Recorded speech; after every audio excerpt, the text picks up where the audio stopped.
O segundo item que comentamos também foi objeto de uma pegadinha. Teve banca que disse o seguinte: é papel do Conselho Monetário Nacional determinar os valores interno e externo da moeda.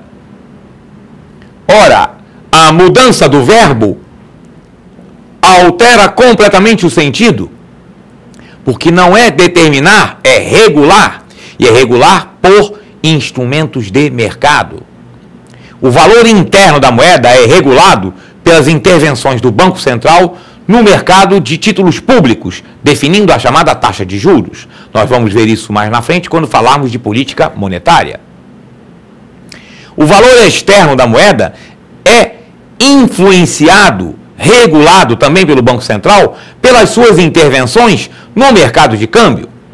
O Banco Central intervém no mercado de câmbio para garantir uma certa estabilidade e garantir a oferta, mas não é para definir cotação. Se o Brasil adotasse a determinação do valor externo da moeda, o Brasil teria adotado o câmbio fixo. E o regime cambial no Brasil é câmbio flutuante.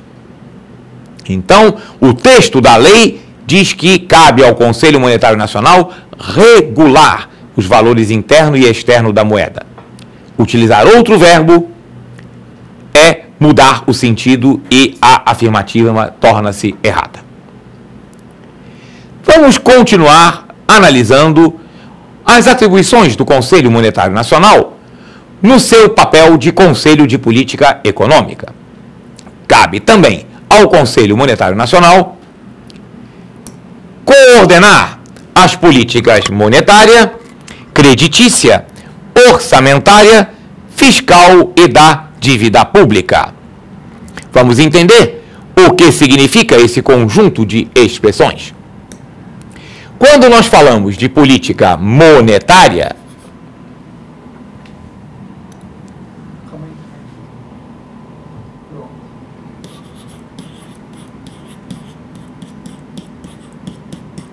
nós estamos falando da política de preservação do valor da moeda.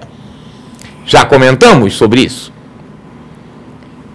Quem faz política monetária é o Banco Central. O Banco Central é que implementa a política monetária que regula a taxa de juros, através do seu organismo chamado Copom, Comitê de Política Monetária, o qual nós iremos comentar mais à frente.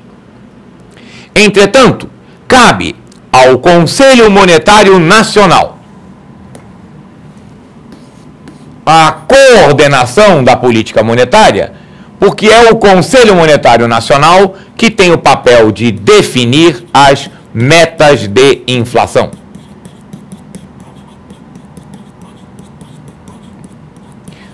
Nós, atualmente, a partir de 1999, passamos a ter no Brasil o chamado regime de metas de inflação,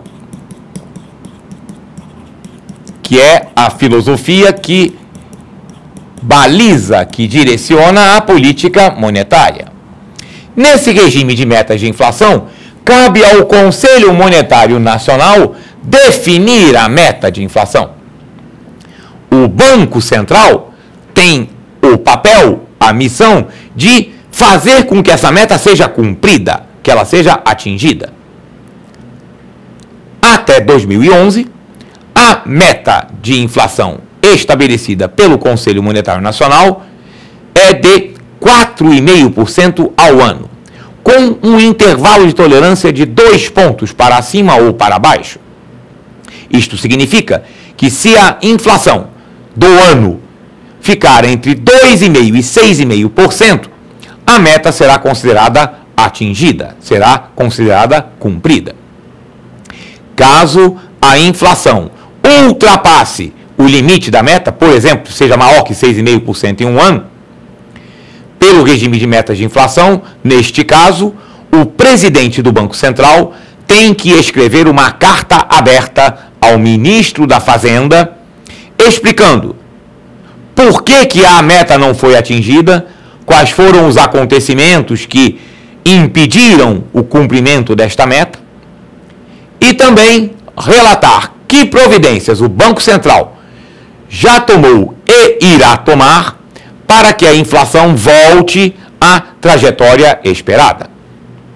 Então, do ponto de vista da política monetária, quem faz política monetária é o Banco Central, mas quem coordena a política monetária é o Conselho Monetário Nacional, porque cabe ao Conselho Monetário Nacional definir as metas de inflação.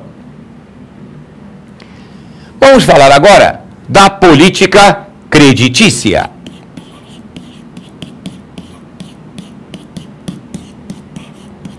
Política creditícia é a política do crédito.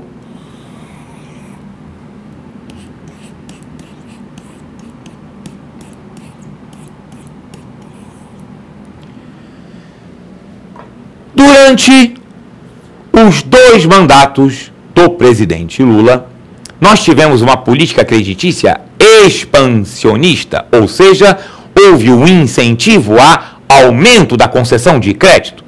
Foi formalizado e regulamentado o crédito consignado, que é uma operação extremamente disseminada entre os funcionários públicos e os aposentados.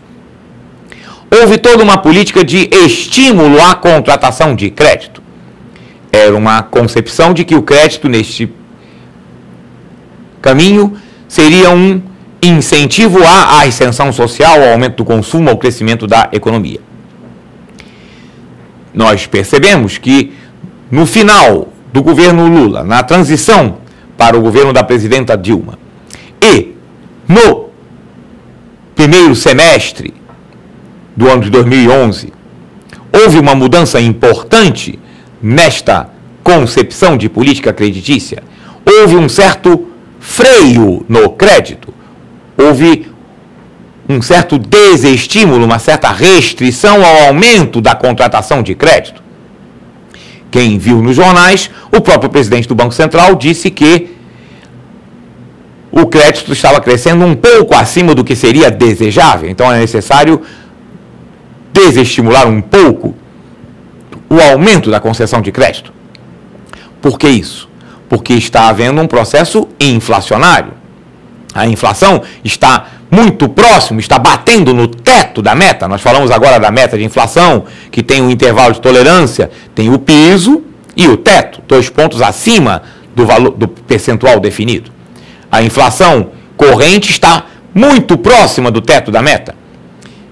Portanto, numa situação dessas, é necessário esfriar um pouco o crédito. Só é possível uma política creditícia expansiva quando a inflação está controlada. Isso por uma única razão, uma fundamental razão. O crédito aumenta o volume dos meios de pagamento. Vamos escrever essa frase porque ela é essencial para nós e nós vamos entendê-la melhor mais na frente. O crédito aumenta o volume dos meios de pagamento.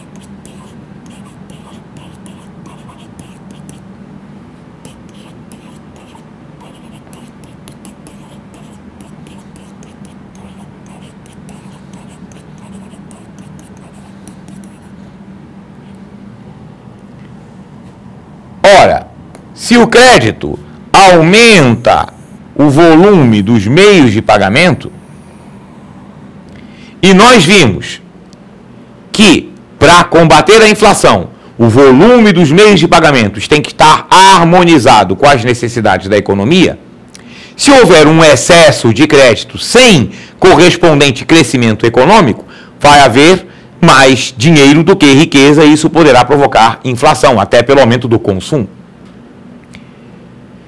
Essa ideia de que o crédito aumenta o volume dos meios de pagamento não é uma coisa muito do senso comum, mas é fácil de você perceber intuitivamente. Pense, por exemplo, na sua situação pessoal. Quando você pega um empréstimo, aumenta o volume dos seus meios de pagamento, porque entra na sua conta um dinheiro que você não tinha antes. E se muita gente fizer isso, esse fenômeno que era pessoal torna-se um fenômeno social, torna-se um fenômeno econômico. Falando agora da política fiscal.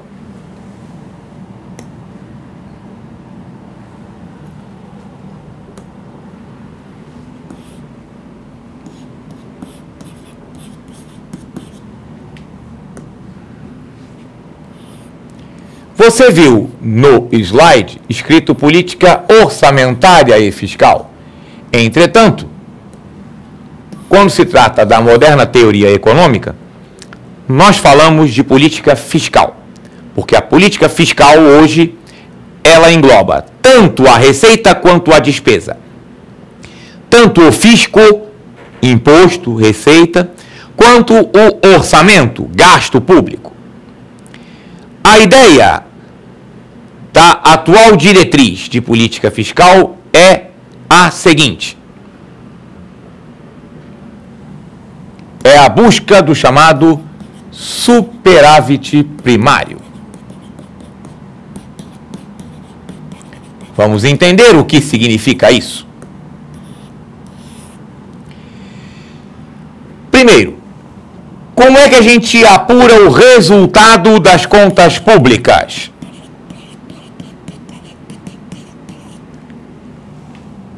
Por meio de uma conta muito simples. Total das receitas menos o total das despesas. É a arrecadação menos o gasto. Esse é o resultado das contas públicas. Se fosse uma empresa, a gente chamaria de lucro ou prejuízo. Quando se trata de contas públicas, nós damos nomes diferentes.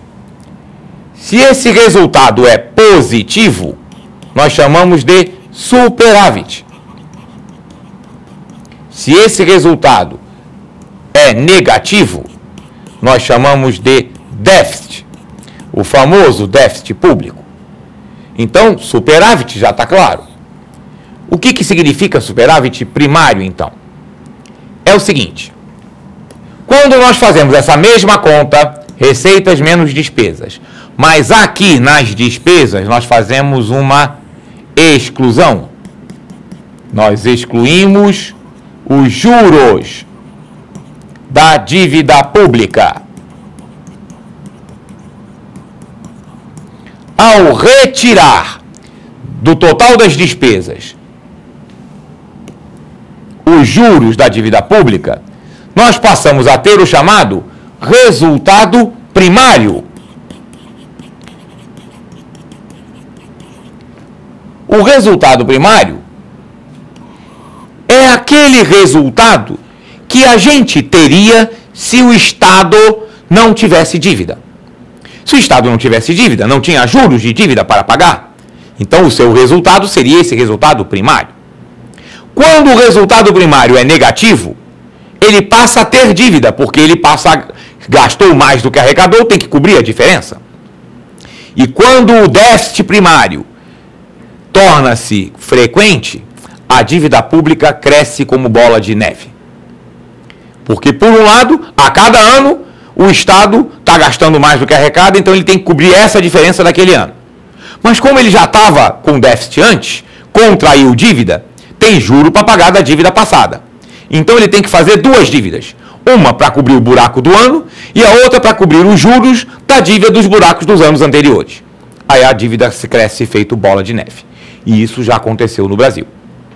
Então, a justificativa da filosofia que busca o superávit primário é a seguinte: se com o que foi arrecadado, todos os gastos, tirando o juro da dívida, forem cobertos e ainda sobrar algum, com isso, os juros dessa dívida, pelo menos em parte, poderão ser pagos. O que significa que a situação fiscal do Estado ficará mais confortável, mais tranquila. Significa que o Estado terá melhores condições de estabelecer uma administração mais tranquila da dívida pública. Porque a dívida pública não é contraída com bancos. A dívida pública é contraída com investidores por meio da emissão de títulos da dívida pública.